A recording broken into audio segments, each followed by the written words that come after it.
سب سے پہلے یہ سمجھ لیں کہ حضور نے فرمایا نماز میری آنکھوں کی ٹھنڈک ہے. یعنی ہم چونکہ کچھ باتیں بہت زیادہ سنتے ہیں تو اس کا ذائقہ نہیں محسوس کرتے. کبھی حدیث کے لفظوں پر غور کریں. فرمایا نماز میری آنکھوں کی ٹھنڈک ہے.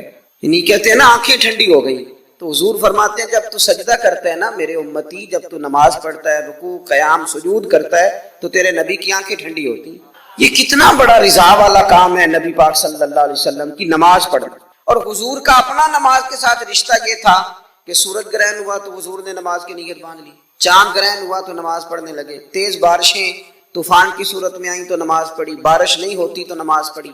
حتیٰ کہ جنگوں کے موقع پر بھی میرے نبی پاک نماز کی کثرت فرماتے تھے. ہر موقع پر نماز کی طرف توجہ. نماز حضور کی چاہت ہے، آنکھوں کی ٹھنڈک ہے. وہ کس طرح کو امتی ہے جو یہ نہ چاہے گا کہ میرے نبی کی آنکھیں ٹھنڈی ہوں.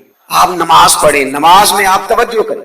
دنیا کے اندر جتنے بھی شعبہ جات ہیں اور ان شعبہ جات سے جتنے بھی لوگ وابستہ ہیں، ان لوگوں کی کچھ نہ کچھ نشانیاں ہوتی ہیں. ہر محکمے کی اپنی ایک مخصوص گفتگو اور زبان ہوتی ہے. مختلف اداروں میں بولے جانے والے الفاظ مختلف ہوتے. انسان بعض اوقات اپنے کام سے، بعض اوقات اپنی زبان سے، بعض اوقات اپنے لب و لہجے سے پہچانا جاتا ہے کہ یہ کس شعبے کا آدمی. آپ کسی شخص کو پگڑی داڑھی کے اندر دیکھتے ہیں تو اگرچہ اس نے فقط سنت شریعت سمجھ کر ہی اسے رکھا ہوا ہوتا ہے، لیکن اسے دیکھ کے بعض لوگ کہہ دیتے ہیں حافظ صاحب تشریف لائیے، قاری صاحب یہاں بیٹھیے، حضرت یہاں آ جائیے. کیونکہ عرف عام کے اندر یہ مزاج ہوتا ہے کہ داڑھی شریف، امامہ شریف یہ وضاقتہ علماء کی، قراء کی، حفاظ کی ہو. اسی طریقے سے اگر کسی شخص کو آپ دیکھتے ہیں کہ اس نے ایک مخصوص لباس پہنا ہے اور ایک مخصوص آلہ گلے میں لٹکایا ہوا ہے، تو آپ اسے دیکھ کر پہچان جاتے ہیں کہ یہ شخص ڈاکٹر ہے.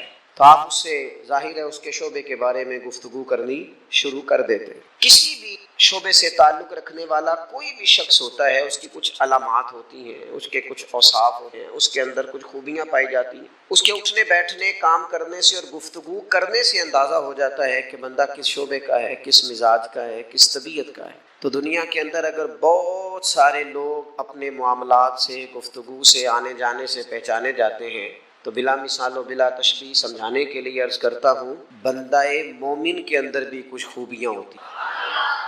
جس طرح ڈاکٹری کی ڈگری لینے کے وجہ سے وہ ایک انسان تھا، عام آدمی تھا، لیکن ڈاکٹر بننے کے بعد اس کے اندر کچھ اضافی خوبیاں آئیں گی تو اسے ڈاکٹر مانا جانا، پہچانا جائے گا. عالم بننے کے بعد یا کسی بھی شعبے کا کوئی بھی ماہر بننے کے بعد اس کے اندر کچھ مخصوص خوبیاں آتی ہیں تو پھر اسے اس نام سے پکارا جاتا ہے. یاد رکھیے گا میرے عزیز، عام بندہ، عام انسان جب مسلمان ہو جاتا ہے، جب مومن ہو جاتا ہے، کلمہ پڑھ لیتا ہے، اللہ رسول پر صدق دل سے ایمان لاتا ہے، اس کے اندر کچھ علامات پیدا ہوتی ہیں، اس کے اندر کچھ خوبیاں آتی ہیں. اس کا اٹھنا بیٹھنا، بات کرنا وہ بدل جاتا ہے. وہ جب کسی اچھی چیز کو دیکھتا ہے تو ماشاءاللہ کہتا ہے، سبحان اللہ کہتا ہے. وہ کسی چیز پر شکر ادا کرتا ہے تو الحمدللہ کہتا ہے. وہ جب بات چیت کرتا ہے تو اس کے لفظوں، جملوں، بات کرنے کے انداز سے محسوس کیا جا سکتا ہے کہ بندہ مسلمان ہے، مومن ہے. تو صاحب ایمان شخص وہ اپنی علامات سے پہچانا جائے گا. اگرچہ صبح قیامت تو یہ دیکھا جائے گا کہ اس کے اندر ایمان کتنا تھا، گہرائی کتنی تھی، لیکن روزمرہ کے معاملات کے اندر اسے خود بھی سمجھنا چاہیے، خود بھی اپنا اسے محاسبہ کرنا چاہیے کہ میرے اندر ایمانداری کتنی ہے اور میں مومن کتنا ہوں. اس بات پر اسے غور کرنا چاہیے. قرآن مجید کی مختلف آیات کے اندر اللہ تعالیٰ نے صاحب ایمان لوگوں کی علامات کو اور نشانیوں کو بیان فرمایا ہے. آپ سورہ بقرہ پڑھیں گے تو ھدی للمتقین الذین یؤمنون بالغیب ویقیمون الصلاۃ ومما رزقناہم ینفقون. یہ علامات صاحب ایمان کی بیان کی. سورہ مومنون کے آغاز میں اللہ تعالیٰ نے صاحب ایمان لوگوں کی علامات کو بیان کیا، مختلف جگہوں پر مختلف انداز. قرآن حکیم کے اندر صاحب ایمان لوگوں کے تذکروں کو اللہ کریم نے بیان فرمایا. میں نے سورہ انفال کا ایک مقام آپ کے سامنے تلاوت کیا ہے. ان آیات کے اندر اتر کر، ان کی گہرائی میں غور کر کے، اور ان آیات کے اندر اللہ تبارک و تعالیٰ نے جو انداز کریمانہ اپنے کلام میں اختیار فرمایا ہے، اور جس خوبصورت پیرائے میں اور جس خوبصورت ترتیب میں اور جس حسن معنوی کے ساتھ قرآن مجید نے بندہ مومن کی شانوں کو بیان فرمایا ہے، اس پہ ذرا اتر کر دیکھیں، اس کا ذرا کیف لے کر دیکھیں. فرمایا انما المؤمنون الذین اذا ذکر اللہ وجلت قلوبہم. فرمایا بے شک ایمان والے تو وہ لوگ ہیں جب اللہ کا ذکر کیا جاتا ہے تو ان کے دل ڈر جاتے ہیں. وجلت قلوبہم، اللہ تعالیٰ کے جلال کے ساتھ ان کے دل ڈرتے ہیں، ہیبت زدہ ہو جاتے صرف اللہ کا ذکر کر دینے سے ہی. اور قرآن مجید کا حسن دیکھیں، یہ نہیں فرمایا بندے ڈر جاتے ہیں، وجلت قلوبہم، ان کے دل ڈر جاتے ہیں، ان کے دلوں پر ہیبت طاری ہو جاتی، ڈر جاتے. وَإِذَا تُلِيَتْ عَلَيْهِمْ آيَاتُهُ زَادَتْهُمْ ایمانا، اور فرمایا جب اللہ کی آیتیں ان پر تلاوت کی جاتی ہیں تو ان کا ایمان ترقی پا جاتا ہے. اللہ کا ذکر ہو تو دل ڈر جاتے ہیں، قرآن مجید پڑھا جائے تو ایمان ترقی پذیر ہو جاتا ہے، مضبوط ہو جاتا ہے. اس کے اندر اللہ تبارک و تعالیٰ کیف میں اضافہ کر دیتا ہے. یہ صاحب ایمان آدمی کی شان ہے. اور فرمایا یہ لوگ کون ہیں؟ وَعَلَىٰ رَبِّهِمْ يَتَوَكَّلُونَ، یہ وہ لوگ ہیں جو بھروسہ اپنے رب پر کرتے ہیں، ساری امیدیں، ساری آرزویں اپنے مالک سے وابستہ کرتے ہیں. ان کا سارے کا سارا اعتماد اپنے مالک کریم پر ہوتا ہے. یہ مومنوں کی شان ہے. اور پھر ارشاد فرمائے الذین یقیمون الصلاۃ ومما رزقناہم ینفقون، یہ وہ لوگ ہیں جو نماز قائم کرتے ہیں اور جو کچھ ہم نے انہیں دیا ہے اس میں سے اللہ کی راہ میں خرچ کرتے ہیں. ایک تو ان کے دل ڈر جاتے ہیں اللہ کے ذکر سے، دوسرا یہ کہ جب قرآن مجید کی آیات تلاوت کی جاتی ہیں تو ایمان ترقی پاتا ہے، تیسرا یہ کہ یہ لوگ اپنے رب پر بھروسہ کرتے ہیں، چوتھا یہ کہ نماز کو قائم کرتے. الذین یقیمون الصلاۃ، نماز قائم کرتے ہیں، اپنے ظاہری اور باطنی تمام آداب کے ساتھ نماز پابندی سے ادا کرتے ہیں. مما رزقناہم ینفقون، اور جو ہم نے ان کو دیا ہے اس میں سے خرچ کرتے ہیں ہماری راہ میں. اللہ کریم نے فرمایا یہ جو 5 علامتیں ہیں، 5 اللہ تعالیٰ کا ذکر ہو تو دل ڈر جائے، وَإِذَا تُلِيَتْ عَلَيْهِمْ آيَاتُهُ زَادَتْهُمْ ایمانا، قرآن پڑھا جائے تو ان کا ایمان ترقی پا جائے، وَعَلَىٰ رَبِّهِمْ يَتَوَكَّلُونَ، اپنے رب پر بھروسہ کریں. الَّذِينَ يُقِيمُونَ الصَّلَاةَ، وہ لوگ جو نماز قائم کرنے والے ہوں، وَمِمَّا رَزَقْنَاهُمْ يُنْفِقُونَ، اور جو ہم نے انہیں دیا ہے اس میں سے ہماری راہ میں خرچ کرنے والے ہوں. فرمایا جن لوگوں کے اندر یہ 5 علامتیں پائی جائیں گی، اولئک هم المؤمنون حقا، فرمایا یہ سچے مومن ہیں. کرتے پھریں اپنے حساب سے لوگ تشریح نکالتے پھریں کہ میرے سے اچھا مسلمان کون ہوگا، لیکن رب کا قرآن کہتا ہے اپنا محاسبہ کر کے دیکھ لو، اس کا ذکر ہو تو دل ڈرتا ہے. اپنا محاسبہ کر کے دیکھ لو، قرآن کی آیتیں پڑھی جائیں تو ایمان میں ترقی ہوتی ہے. اپنے آپ سے پوچھ لو رب پر بھروسہ کتنا ہے، اپنے آپ سے سوال کرو نماز قائم کرنے میں تمہارا معیار کیا ہے. یہ دیکھو کہ تم اللہ کی راہ میں خرچ کرنے کے معاملے میں کتنے سخی واقع ہوئے ہو. اگر یہ 5 باتیں پائی جاتی ہیں تو اولئک هم المؤمنون حقا، میرا رب فرماتا ہے یہ وہ سچے مومن ہیں جنہیں رب سچا مومن فرماتا ہے. یہ اللہ کا فیصلہ ہے کہ اولئک هم المؤمنون حقا، یہ سچے مومن ہیں، یہ سچے مومن ہیں، یہ سچے مومن ہیں. اللہ کہتا ہے یہ ہیں جو میں تمہیں بتا رہا ہوں، یہ ہیں میرے بندے، یہ سچے مومن. یا اللہ تو انہیں کیا دے گا، کیا عطا کرے گا جب تو کہہ رہا ہے کہ اولئک هم المؤمنون حقا، یہ سچے. یہ قرآن مجید کا مزہ تو لو یار کتنا زیادہ ہے. یہ سچے مومن ہیں، یا اللہ تو کیا دے گا انہیں. فرمایا لہم درجات عند ربہم، ان کے درجے ان کے رب کے پاس ہیں. اس کا ایک معنی مفسرین نے یہ کیا ہے، یہ جو کہا نا لہم درجات عند ربہم، ان کے درجے ان کے رب کے پاس ہیں. مالک فرماتا ہے اس کا ایک معنی مفسرین نے یہ کیا، یہ تو تمہیں قیامت میں پتا چلے گا کہ رب انہیں کیا کیا عطا فرمایا. لہم درجات عند ربہم، تمہیں کیا بتائیں اللہ انہیں کیا دے گا، ان کے درجے ان کے رب کے پاس ہیں. اس نے لکھ دیا ان کا اجر، طے کر دیا ان کا انعام. ان کے لیے مالک کریم نے اپنی رحمت سے فیصلے کر دیے کرم والے. ہاں تم اگر دنیاوی طور پر دیکھنا چاہو، تم اگر سمجھنا چاہو تو فرمایا وَمَغْفِرَةٌ وَرِزْقٌ کریم، ان کے درجے ہیں ان کے رب کے پاس اور ان کے لیے بخشش ہے. جو خطائیں ہو گئیں بھول کے وہ اللہ معاف کر دے گا، ان کے لیے بخشش ہے.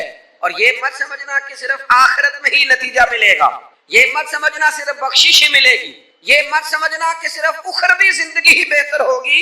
وَرِزْقٌ کریم، فرمایا ان کے لیے عزت والی روزی ہے. اوئے ہوئے ہوئے، اللہ کرے آپ سمجھیں قرآن مجید کا مزہ. وَرِزْقٌ کریم، انہیں میں باعزت رزق عطا کروں گا. روزی بھی ملے گی پر کہیں رسوا نہیں ہونا پڑے گا، روزی ملے گی پر ذلت والی نہیں. وَرِزْقٌ کریم، کبھی پلٹ کے دیکھو نا رب کے بندوں کی شان، اللہ انہیں رزق عطا فرماتا ہے تو عزت والا عطا فرماتا ہے، وقار والی روزی میں دوں گا، وقار والی۔ بس تم 5 چیزیں پیدا کرو اپنے اندر۔ ایک تو یہ دیکھو جب رب کی یاد ہوتی ہے تو دل ڈرتا ہے کہ نہیں، قرآن پڑھا جاتا ہے تو ایمان مضبوط ہوتا ہے کہ نہیں، تمہارا رب پر بھروسہ کتنا ہے، اعتماد خالق کتنا ہے، یہ اپنے اندر پیدا کرو۔ اور فرمایا نماز قائم کرو، اللہ کے راستے میں خرچ کرو۔ تم یہ 5 چیزیں پیدا کرو، رب کہتا ہے مومن بھی تم پکے ہو، درجے بھی بڑے دوں گا، جو خطائیں غلطی سے ہو گئی وہ معاف بھی کر دوں گا، ورزق کریم، روزی ملے گی عزت والی۔ یہ کامل مومن کی نشانیاں قرآن مجید سورہ انفال میں بیان۔ ہم نا بعض ایسی چیزوں کا آہستہ آہستہ شکار ہوتے جا رہے ہیں جن میں ہمیں انتہائی زیادہ سمجھداری کی ضرورت ہے، معاملہ فہمی کی ضرورت۔ بندہ مومن کیا ہوتا ہے، اس کی علامتیں ہوتی ہیں، اس کی شانیں ہوتی ہیں۔ مومن کا ایک اپنا وقار ہوتا ہے، اس کی اپنی ایک الگ وزاداری ہوتی ہے، اس کا ایک اپنا اللہ تبارک و تعالیٰ نے سٹیٹس بنایا ہوتا ہے۔ ہمیں اپنا معیار قائم کرنا چاہیے، اور معیار وہ قلب سے قائم ہوگا، وہ روح سے قائم ہوگا، وہ باطن سے قائم ہوگا۔ بندہ مومن کا مقام سب سے پہلے اسے خود پتا ہونا چاہیے کہ میرا توکل کتنا مضبوط، اسے خود پتا ہونا چاہیے۔ مجھے نہیں پتا آپ میں سے فجر کس نے پڑھی ہے، مجھے تو اپنا پتا ہے۔ یہ ہمیں خود پتا ہونا چاہیے کہ ہمارا معیار کیا ہے نماز کے معاملے۔ میں نہیں جانتا آپ کی جیبوں میں کتنا ہے اور آپ کتنا اللہ کی راہ میں خرچ کرتے ہیں، یہ بندے کا رب سے رشتہ ہے، یہ آپ جانے، آپ کا خدا جانے، میں جانوں، میرا رب جانے۔ اللہ کی ذات پر بھروسہ کتنا ہے، یہ لوگوں سے نہ پوچھتے پھریں، لوگوں کو نہ بتاتے پھریں، یہ تو دل کا معاملہ ہے، اپنے آپ سے پوچھیں، اپنے آپ کو خود اپنے سامنے کھڑا کریں، اپنا حساب خود کریں، اپنے سے کبھی کبھی سوال و جواب کریں، اپنے سے گفتگو کریں۔ پر کیا کریں، ہم ساری زندگی اپنا دنیاوی معیار ہی ٹھیک کرتے رہے، اپنے پیسوں کا حساب ہی لگاتے رہے، گھر مکان گاڑی سٹیٹس آنا جانا سلام دعا کتنی ہے، یہ ساری چیزیں جن لوگوں کی مضبوط ہے نیند ان کی کچی ہے۔ دنیاوی سٹیٹس جتنا لوگوں کا مضبوط ہے سوچیں ان کی ٹوٹی ہوئی ہے، نظریات بکھرے ہوئے ہیں، لفظوں اور جملوں میں کمزوری ہے، باتیں جو ہیں وہ محسوس ہوتا ہے کہ ابھی تک یہ بندہ اطمینان ہی نہیں حاصل کر سکا زندگی میں، ابھی تک کوئی گفتگو پکی نہیں، کسی بات میں وزن نہیں، کسی جگہ ٹھہراؤ نہیں، کب ہوگا؟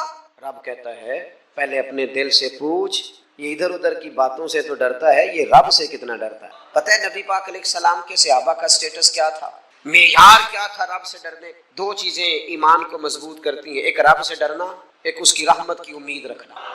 اللہ تعالیٰ کی رحمت کی امید بھی رج کے رکھنی ہے، اور اس سے ڈرنا ہے تو پھر بھی ذرا صحیح کر کے ڈرنا ہے، کچا پکا نہیں ڈرنا، ڈرنے کی کہانی نہیں بنانی کہ ہو جی اللہ سے ڈر لگتا ہے، وہ ڈرنا ہے۔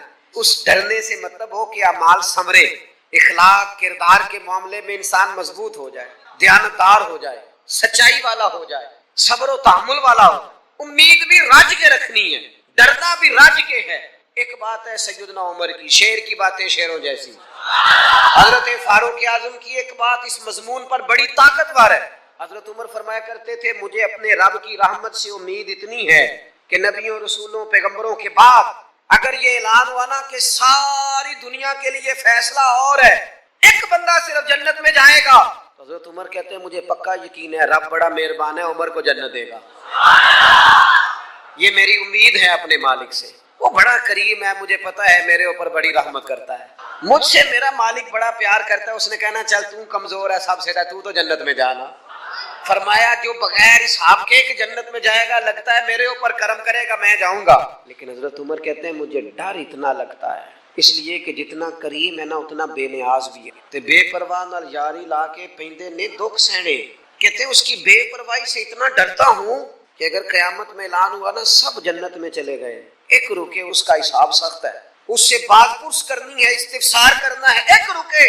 تو حضرت عمر کہتے ہیں مجھے ڈر لگتا ہے کہ وہ بندہ میں ہی ہوں گا جسے روک لیا جائے کہ تو ٹھہر پہلے تیرا حساب لمبا ہے۔